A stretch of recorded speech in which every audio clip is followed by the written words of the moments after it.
Hello friends, இன்றைக்கி நம்ம சேனலில் என்ன வீடியோ பார்க்க போகிறோம்னா பாலக்கண்டை வச்சு மீன் குழம்பு எப்படி செய்யறதுன்னு தான் பார்க்க போகிறோம். வாங்க வீடியோக்குள்ளே போகலாம்.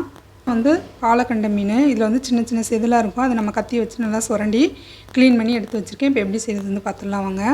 பாத்திரம் சூடாயிடுச்சு. இப்போ எண்ணெய் ஊற்றிடலாம். கொஞ்சோண்டு வெந்தயம் சேர்த்துக்கிறேன்.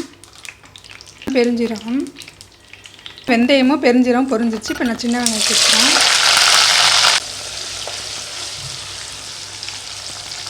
இப்போ கொஞ்சம் பூண்டு சேர்த்துக்கிறேன்.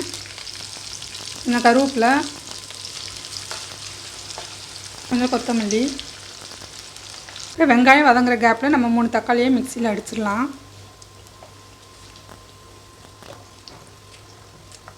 தக்காளியை இந்த மாதிரி நைஸாக பேஸ்ட்டாக அரைச்சாச்சு. வெங்காயம் நல்லா சுருங்கி வதங்கியிருக்கு. இந்த மாதிரி நல்லா வதங்கினதுக்கப்புறமா மிளகாய்த்தூள் சேர்த்துக்கலாம். நான் 1 டீஸ்பூன் அளவுக்கு மிளகாய்த்தூள் சேர்த்துக்கிறேன். அவங்கவுங்க காரத்துக்கு தகுந்த மாதிரி நம்ம மிளகாய்த்தூள் சேர்த்துக்கலாம். காரம் பிடிக்கலைன்னா கொஞ்சமாக காரம் சேர்த்துக்கலாம். காரம் அதிகமாக வேணால் நம்ம காரம் அதிகமாக சேர்த்துக்கலாம். நம்ம அரைச்சி வச்சுருந்தா தக்காளி ஊற்றிடலாம். தக்காளியோடைய பச்சை ஸ்மெல்லு போகட்டும். உடையும் போய் நல்லா எண்ணெயும் பிரிஞ்சு வந்திருக்கு. மீன் மசாலா சேர்த்துடலாம். நான் 2 டேபிள் ஸ்பூன் அளவுக்கு சேர்த்துக்கிறேன். ஸ்மெல் போகிற வரைக்கும் நம்ம எண்ணெயில் லைட்டாக வதக்கிடலாம். அடுப்பை கம்மி பண்ணி வச்சுட்டு நம்ம வதக்கிக்கலாம், இல்லைன்னா சட்டியோடு ஒட்ட ஆரம்பிச்சிடும்.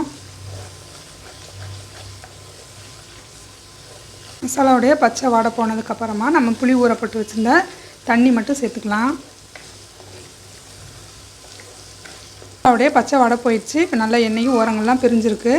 இந்த ஸ்டேஜில் நம்ம புளி கரைச்சி வச்சுட்டு தண்ணி மட்டும் எடுத்து வச்சுருக்கேன். அதை ஊற்றிடலாம்.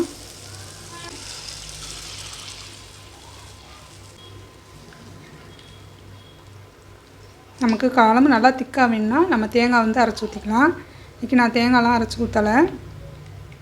நமக்கு அடுப்பை நல்லா ஹை ஃப்ளேமில் வச்சு கொதிக்க விடலாம். கொதித்ததுக்கப்புறமா உப்பு சேர்த்துக்கலாம். இப்போ குழம்பு நல்லா கொதிக்க ஆரம்பிச்சிச்சு. குழம்புக்கு தேவையான அளவுக்கு உப்பு சேர்த்துடலாம். குழம்பு நல்லா கொதித்ததுக்கப்புறம் 2 பச்சை மிளகாய் சேர்த்துக்கலாம். க்ளீன் பண்ணி வச்சுருந்தா மீனெல்லாம் சேர்த்துடலாம்.